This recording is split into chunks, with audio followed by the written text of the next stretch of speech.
C'est l'histoire de 3 jeunes gens pris dans la tourmente de la guerre. La famille Roset habitait depuis très longtemps à Irigny. La voici en 1897. Elle habitait une grosse maison rue du Flachat, aujourd'hui l'emplacement de l'école village. Il y avait le père, Jean Roset, cultivateur et directeur de l'Orphéon d'Irigny. Et la mère, Génie Brunet. Jean et Génie Roset ont 2 enfants. Mathilde, l'aînée, qui aura 18 ans à la déclaration de la guerre. Son frère, d'1 an plus jeune, Claude Aimé Auguste, qu'on appelle tout simplement Auguste. Et puis, tous les cousins-cousines, dont on voit une partie réunie à Ivour chez l'oncle et la tante de Mathilde. Mathilde, qu'on aperçoit tout en haut de l'escalier à droite. Il doit faire bon vivre à Irigny dans ces années-là, entre les travaux des champs, les fêtes, les cartes envoyées aux amis. On sent une ambiance joyeuse, moqueuse. Jean-Marie habite, lui, à Pierre-Bénite. Ses parents sont maraîchers. Le voici devant sa maison, dans la grande rue, avec sa mère et son jeune frère. Il a le même âge qu'Auguste. Auguste est allé à l'école d'Irigny. C'est un bon élève, studieux et appliqué. Mais ce sérieux n'empêche pas l'esprit frondeur. À la fin de l'année scolaire, il a gribouillé avec un bon copain ses mots « Tatier Jean, ami inséparable de Roset Auguste ». 1914. En ce printemps 1914, le grand événement, c'est l'exposition internationale qui doit se tenir à Gerland. Mais l'événement ne pourra se dérouler jusqu'à son terme. La guerre va bouleverser tout ça. Le 1er août, c'est la mobilisation générale. Louise, une jeune fille d'Irigny, raconte. Il y avait plusieurs jours que la mairie ne désemplissait pas. On apporta un télégramme officiel. Voilà, c'est la guerre. Avec mon ami Marcel Roset, on est descendu à la gare voir passer les trains de soldats. Entassés dans des wagons, ceux-ci demandèrent à boire. On eut l'idée de leur donner des fruits non vendus que nous chargions sur une carriole. Nous partîmes pour la gare, par la côte Berthaud, qui n'était pas encore goudronnée. Les soldats nous disaient merci. Je n'ai jamais oublié ces moments-là. Et c'est le départ des premiers soldats, avec leurs fameux bardas, le casque, le fusil, les portefeuilles.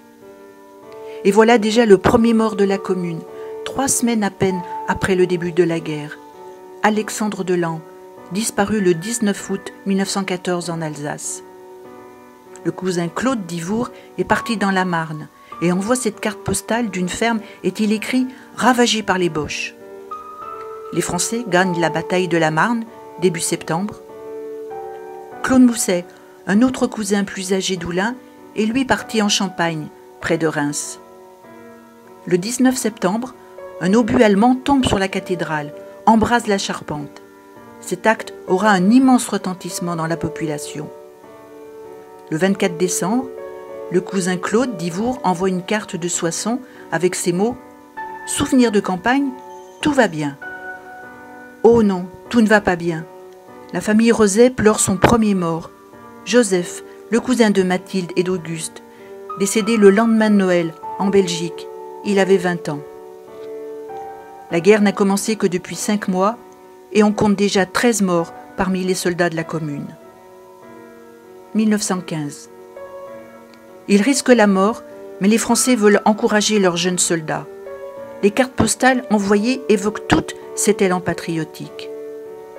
Même le monde religieux y participe. Le bon Dieu a su vous guérir, dit cette religieuse. C'est là-bas qu'il faut repartir. C'est le nord de la France qui a le plus souffert des batailles et des exactions, obligeant les populations à fuir les zones dévastées et à trouver refuge ailleurs, plus au sud. Pour Noël, une grande opération nationale est lancée pour venir en aide aux poilus et à leurs familles. L'année 1915 est la plus meurtrière au village. 16 jeunes y perdent la vie. Charles Chavassieux s'était marié en 1914. Il venait d'avoir un fils. Hilaire Favre est le premier mort de 1915. Il sera tué dans la Somme, il avait 21 ans. Son père était maçon.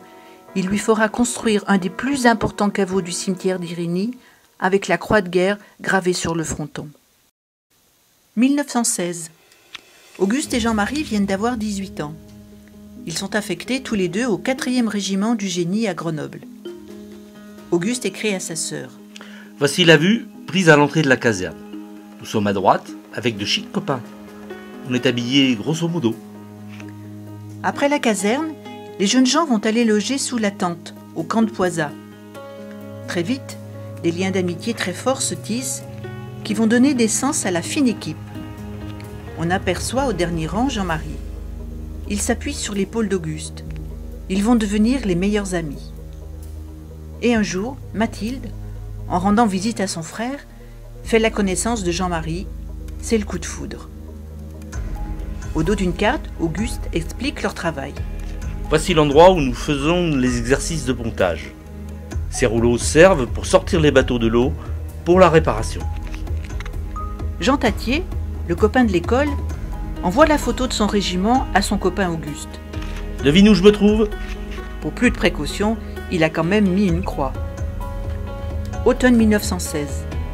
L'apprentissage est terminé. Ils partent en direction de la Lorraine. Une dernière photo, on dirait des gamins. Auguste va à Grenoble pour quelques photos d'identité. Celle qui manque a-t-elle été découpée et conservée dans un médaillon ? En passant par Lyon, en gare de Perrache, vite, un cliché sur le quai de la gare. Mathilde est venue dire au revoir à son frère. Ils vont se rendre à côté de Toul, proches les uns des autres, dans 3 villages. Ils chercheront à se voir quand ils le pourront, pour déguster les cerises ou l'agnole d'Irigny. Jean-Marie est le premier à arriver. On le voit à gauche sur la photo. Sa compagnie se trouve à Lagnier. Il entend le canon de Verdun. Les maisons en tremblaient. Et pourtant, nous sommes à 70 km. Auguste se retrouve à Tronde avec Pierre Simondant, un copain de Vourles. Il écrit. Des avions Bosch sont venus survoler le village. Mais les batteries françaises leur ont envoyé quelque chose comme obus. Tous les gens de Tronde étaient sortis pour les voir. Lui aussi entend le canon du côté de Saint-Mihiel. Pour la fête de fin d'année, il envoie ses vœux à ses parents. Recevez mes meilleurs vœux et souhaits pour 1917. Et espérons que cette année nous sera favorable et que nous aurons la victoire. En guise de bonne année, Mathilde a reçu de son amie Catherine cette carte patriotique. Comme on est loin des cartes de vœux romantiques qu'elle lui envoyait avant la guerre. 1916, 11 jeunes sont morts. Parmi eux, Étienne Tardy dans la Marne, à la main de Massige. Son frère Antoine, en Serbie. Jean-Claude Gonon, à Verdun. 1917. Mathilde écrit presque chaque jour à son frère des cartes postales de Lyon. Elle lui envoie aussi des colis. Je t'ai mis un saucisson, un peu de figues, du chocolat, du sucre et des chaussons pour mettre la nuit si tu as froid. Car cet hiver 17 est glacial.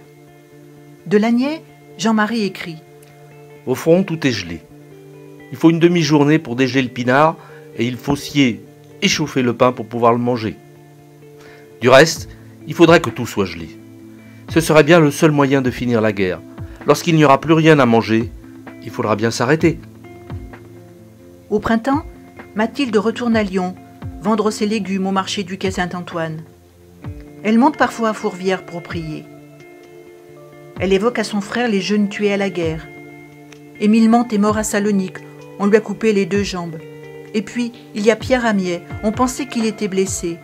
Mais en fait, il était mort, touché par 3 obus. Auguste vient en permission et se fait photographier à Oulin. Le 1er juillet, on se retrouve tous à Ivour, en famille. Puis c'est le retour vers Toul. Pierre Simondant et Auguste se rendent à une séance théâtrale. Auguste marque le nom de son ami sur une photo prise ce jour-là. Jean-Marie est venu en juillet en permission.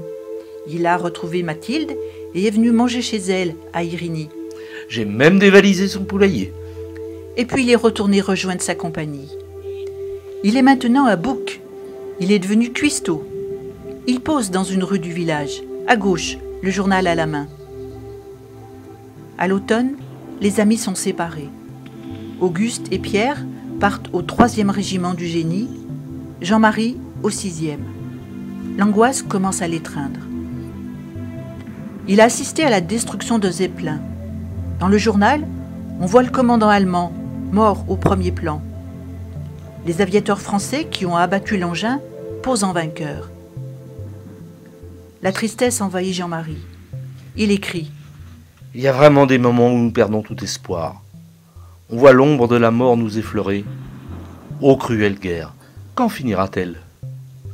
Il est toujours question de relève à la fin du mois. On parle de Verdun.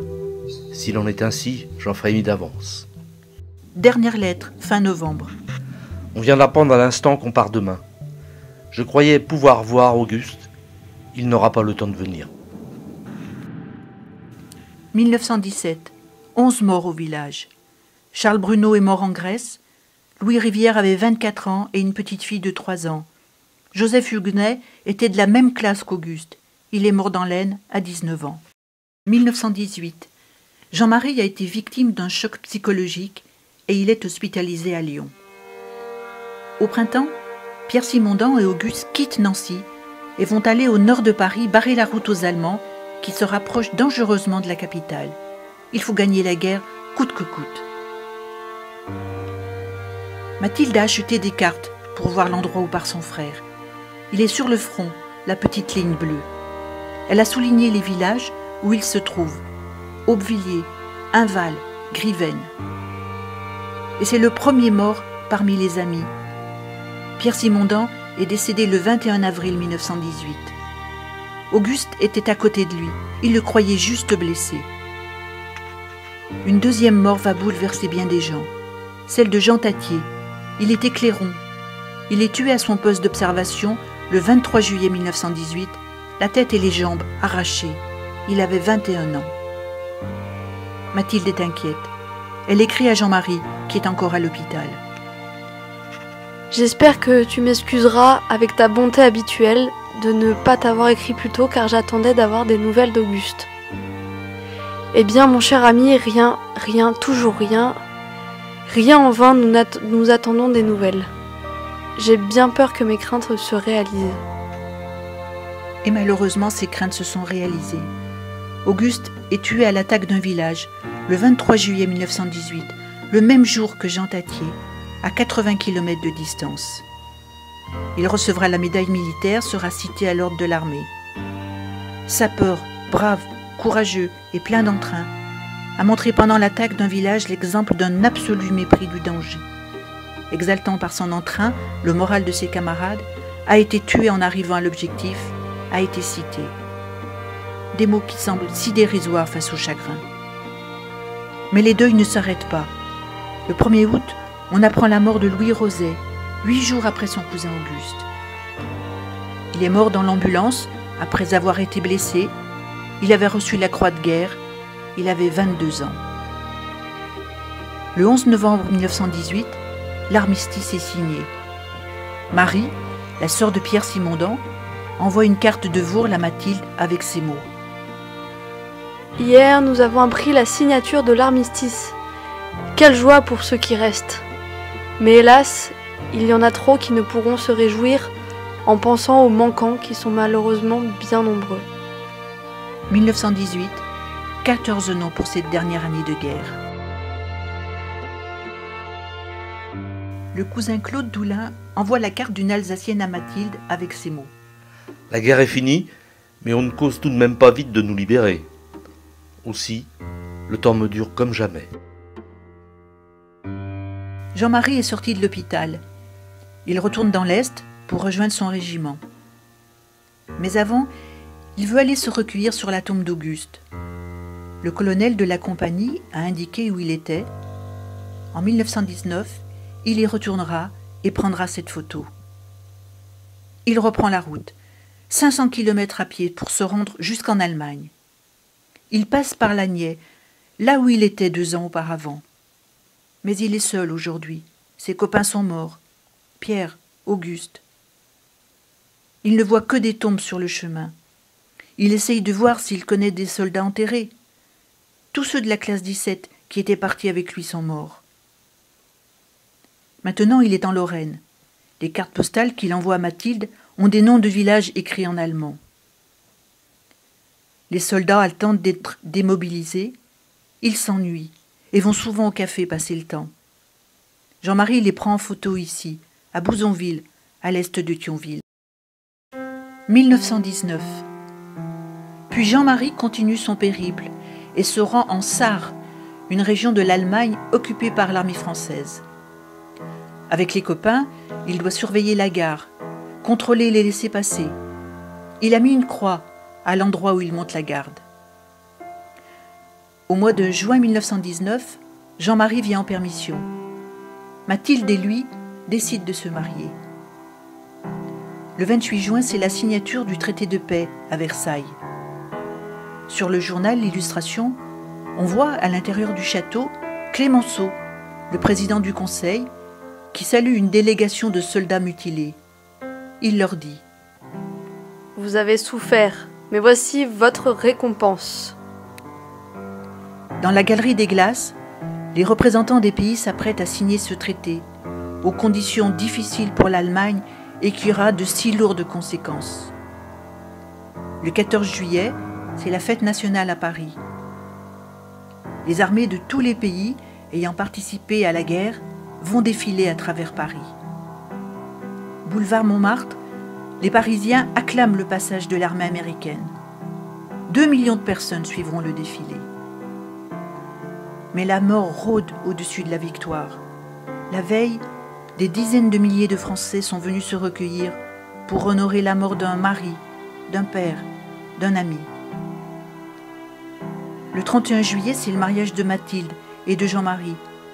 La photo est prise dans la cour de la maison, à Irigny. Mathilde est en noir, en deuil de son frère. Le 3 août, c'est la vogue de la victoire. Un poilu tient le programme. Retraite au flambeau, grand bal, brillant orchestre. Beaucoup de joie pour cette fin de guerre, mais aussi sans doute beaucoup de tristesse en pensant à ceux qui ne sont plus. Il faudra attendre 1921 pour faire rapatrier les corps. En effet, sur 1 375 000 morts, 700 000 corps seulement furent identifiés et seuls 240 000 cercueils sont revenus dans les cimetières des villages.